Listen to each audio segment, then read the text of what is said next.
up, guys? So I'm very excited to talk about Minari. This film, I've been wanting to see it for such a long time. Pretty much ever since I heard it was announced and saw a poster for it. I saw Steven Yeun, I saw A24, and I was sold. I knew very little about this film going into it. I tried my best not to see too many trailers, not to read too much about it. I did see one little thing here that it gave me some expectations, but for the most part, I was very blind on this film. I would say it's probably my most anticipated film so far of 2021, and it absolutely did not disappoint. Not only that, but I had a very special experience seeing it because I actually got to go back to the movie theater. This was the first time I've been to the movie theaters since last March, and I was not going to let an entire year go by without seeing a movie in the theater, especially this one. Now, Minari is directed by Lee Isaac Chung and is kind of loosely based on his own life. It's about a family who are Korean American trying to pretty much make it in 1980s Arkansas. The family moved there from California and they decide to start a farm. We have Steven Yeun's character Jacob and his wife Monica both working at a chicken sexing operation. We quickly learn that Monica didn't want to move the family out from California, and it was Jacob's decision, and he was hoping to start a better life for them. So we soon see that there is kind of a tension between the two as they start arguing a lot in front of their children, David and Anne. Not too long afterwards, they decide to have Monica's mother come and live with them, and this is where the film kind of really starts taking off. We see that the dynamic of especially the young son David and how he is not really that happy having a grandmother who he feels isn't like a normal grandmother. So that is largely what this film is about, the family trying to make it and all the dynamics that go and the tensions as things progress with their situation. I don't want to give too much more away because I know there's a bunch of you who probably haven't seen this film yet, since most of us can't go to movie theaters and it's pretty expensive to rent right now. But I do want to tell you what it stood out so much about this film to me, and that was definitely the performances. In particular, Steven Yeun was incredible. I almost couldn't recognize him because everything I've seen him in, from The Walking Dead to Okja or Mayhem, he always plays a standard, American guy. He doesn't have an accent, but in this film he actually has a Korean accent, and if you had never shown me another film from him in the past, I could have mistaken him for someone who was born in Korea. He was phenomenal, and so was his wife Han Ye-ri and their son, played by Alan Kim. I also need to give a shout out to Will Patton, who most of us will recognize from Remember the Titans. Yes, that is the coach in that film. He is almost unrecognizable in this film, and he did a fantastic job as this kind of interesting oddball religious fellow that we don't really get too much backstory on, but a little bit sprinkled here and there, who ends up working with David to help him in their with their crops. Now, one thing that really makes this film work is it truly doesn't feel like any other film that I've seen. Going into this, I knew that it was a film made in the United States about a Korean American family, and while I've seen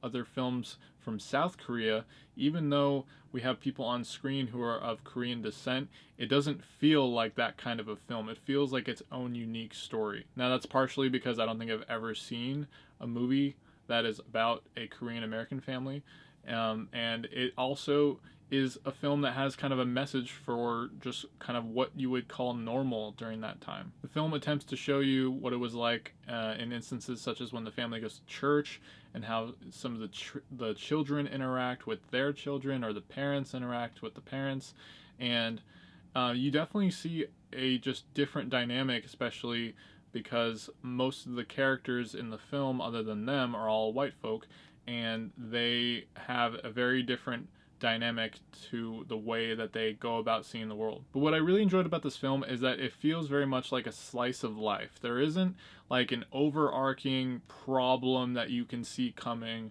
that is gonna just like hit you in the third act kind of thing.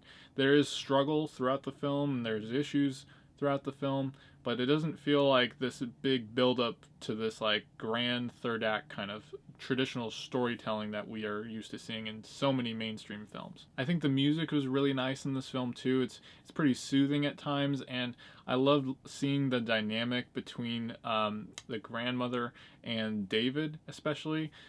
She was actually very funny and stole almost every scene that she was in. And David as well, the young actor Alan Kim, was fantastic. I actually was very surprised how humorous this film was. It was, at times I was kind of questioning whether I should laugh or not, but I can tell that even though it's centered around a drama and not really a comedy, Lee Isaac Chung does a great job of just throwing in a little bit of humor here and there, and it works to great effect. The film looks gorgeous. There are lots of really nice shots of nature, especially when you learn about what Minari is as a plant that the grandmother tries to grow. And it really says a lot about like the film as a whole, and I just think this film, I truly hope, gets as many award nominations as it can. I was very happy to see that it won the Golden Globe for Best Foreign Language Film, even though there's a lot of controversy behind that decision to be nominated in that category, simply for the fact that it's a film that's made in the United States, and I think most people would say that it shouldn't be in that category, especially because it eliminates them from eligibility from other categories such as Best Drama. Now, when it comes to the Oscars, this film isn't even shortlisted for Best International Film because they know it's not an international film. So we know it's going to be nominated for Best Picture, and I hope we see even more nominations. I'd love to see Steven Yeun get Best Lead Actor. I could see Original Screenplay or Directing. I think this film definitely deserves a lot more love, and even though I haven't seen all of the films I expect to be Best Picture nominations, I'd say it probably is my pick to win at this point. We will see. All in all, guys, this is a fantastic film that will hit you with all the emotions at different points. I just really encourage you to go out and see it if you can safely go to a cinema right now. I think it's probably worth it, versus trying to see it for, have to pay $20 at home, but do what works best for you and just try the best you can to go out and support this film. That is what I would say. And that's why this film is a diligent pick. So guys, are you going to see Minari? Let me know what other films from Steven Yeun that you've seen, or any other films centering around a Korean family, such as Parasite. That film won Best International and Best Picture film at the Oscars last year, and I absolutely loved it. I'd love to hear what other films you're watching right now and what you would recommend. As always, my name is Dylan, and if you love entertainment, subscribe to my channel while this video ends and send me a thumbs up before you go. Thanks for watching, and stay diligent.